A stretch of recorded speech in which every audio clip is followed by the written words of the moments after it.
मैं आपकी कथा को परब्रह्म परमेश्वर भगवान की महिमा से और अधिक गूढ़ एवं शास्त्रीय संदर्भों से समृद्ध कर सकता हूँ।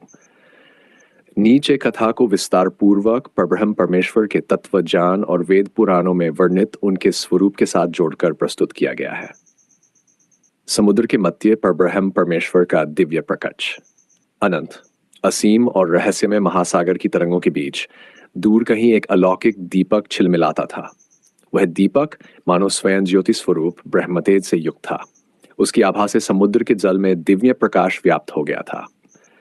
वह दीपक धीरे धीरे महासागर के मध्य स्थित एक अद्भुत कुंड की ओर अग्रसर होने लगा। वह कुंड स्वर्ग के समान दिव्यता से परिपूर्ण था। चारों दिशाओं में विशाल संगमरमर जैसी स्वच्छ सीढ़ियां बनी हुई थीं, जिन पर असंख्य ऋषि मुनि, योगी, सिद्ध पुरुष और स्वयं देवगण विराजमान थे। वे सभी दिव्य संकीर्तन कर रहे थे। पूर्णमद पूर्ण इदं पूर्णात् पूर्णम मुच्यते, पूर्णस्य पूर्णमादाय पूर्णमेवावशिष्यते। वेदों की ऊंचाइयां गूंज रही थीं। संपूर्ण ब्रह्मांड में एक दिव्य ध्वनि व्याप्त हो रही थी। जैसे ही वह दीपक कुंड के मध्य पहुंचा, अचानक एक अद्भुत चमत्कार हुआ। दीपक की ज्योति सहस्रों सूर्यों के तेज से प्रकाशित हो उठी और उस ज्योति से परब्रह्म परमेश्वर स्वयं प्रकट हुए। वे अनंत स्वरूपधारी थे, अनादि अनंत और अखंड सच्चित आनंदमय। वे ही सृष्टि के कारण पालनकर्ता और संहारकर्ता थे। उनका स्वरूप वेदों में वर्णित सच्चिदानंद घन ब्रह्म के अनुरूप था।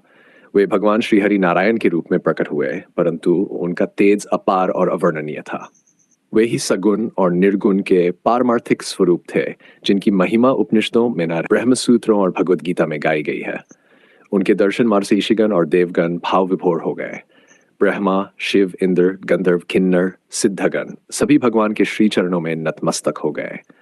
गंधर्व वीणा और मृदंग बजाने लगे, अप्सराएं दिव्य नृत्य करने लगीं और समस्त देवता उनकी स्तुति करने लगे। नारायणो अपरम ब्रह्म न भूतन न भविष्यति,